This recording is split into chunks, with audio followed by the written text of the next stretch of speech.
Jika ada yang bertanya, lantas apa tips atau bagaimana cara agar kita mudah ikhlas dan menghilangkan riya dari hati kita?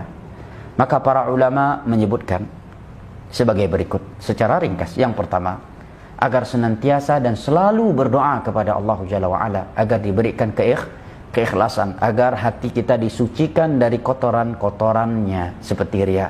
Seperti doa Nabi SAW, Allahumma ati nafsi taqwaha wa zakkiha anta khairu man zakkaha anta waliyuha wa maulaha. Ya Allah, berikanlah ketakwaan yang sesungguhnya di dalam hatiku, bersihkanlah hatiku dari kotoran-kotoran, sesungguhnya Engkau adalah Maha yang membersihkan hati.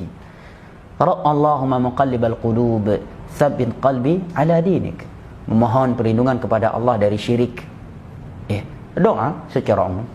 Yang kedua, hendaknya ia mengingat bahwa ibadah yang terjadi riya di dalamnya akan lenyap, akan sia-sia, tidak bernilai sedikit pun di sisi Allah.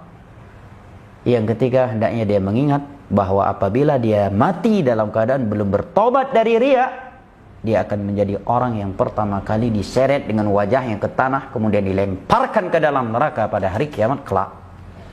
Yang keempat, hendaknya ia selalu melihat hakikat dunia yang karenanya ia riya. Demikian disebutkan oleh para ulama. Kalau kita simpulkan, sebab riya itu adalah dunia. Dunia mencakup karena pujian manusia, sanjungan manusia, ya kan? Agar mendapatkan jabatan, agar calon mertua mau menikahkan putrinya dengan dia. Ini kan nilai-nilai dunia yang membuat seseorang jatuh ke dalam riya. Nah, hendaknya dia selalu melihat hakikat dunia yang karena ia riya. Tatkala dia mempelajari hakikat dunia yang Allah terangkan dalam Al-Quranul Karim dan hadis-hadis Nabi SAW, rupanya dunia itu tidak melebihi satu sayap nyamuk di sisi Allah. Di dalam sebagian hadis, tidak melebihi daripada bangkai kambing yang telah mati. Nah, maka pantaskah seseorang riya demi sesuatu yang tidak lebih mahal daripada seekor bangkai kambing, daripada satu sayap nyamuk? Kemudian para ulama juga menyebutkan bahwa hendaknya ia selalu mengingat bahwa manusia yang karena mereka ia riya, karena ingin dipuji dan disanjungi oleh mereka, akhirnya jatuh ke dalam riya, mereka tidak akan mampu melakukan apa-apa untuknya di hari kiamat kelak. Bahkan di dunia sekalipun mereka tidak akan mampu menyelamatkan ia dari adab Allah Jalla wa'ala. Innahum la yughnu 'anka minallahi syai'a. Sesungguhnya mereka tidak akan mampu menyelamatkan engkau dari adab Allah sedikit pun. Maka pada momen pilkada atau dekat pilkada ini, saya ingin mengingatkan para politikus, hati-hati dari riya di dalam bansos, bantuan sosial. Cekrek, suruh asistennya masukkan ke media ini. Begitu asistennya tidak naikkan ke media, dia marahi.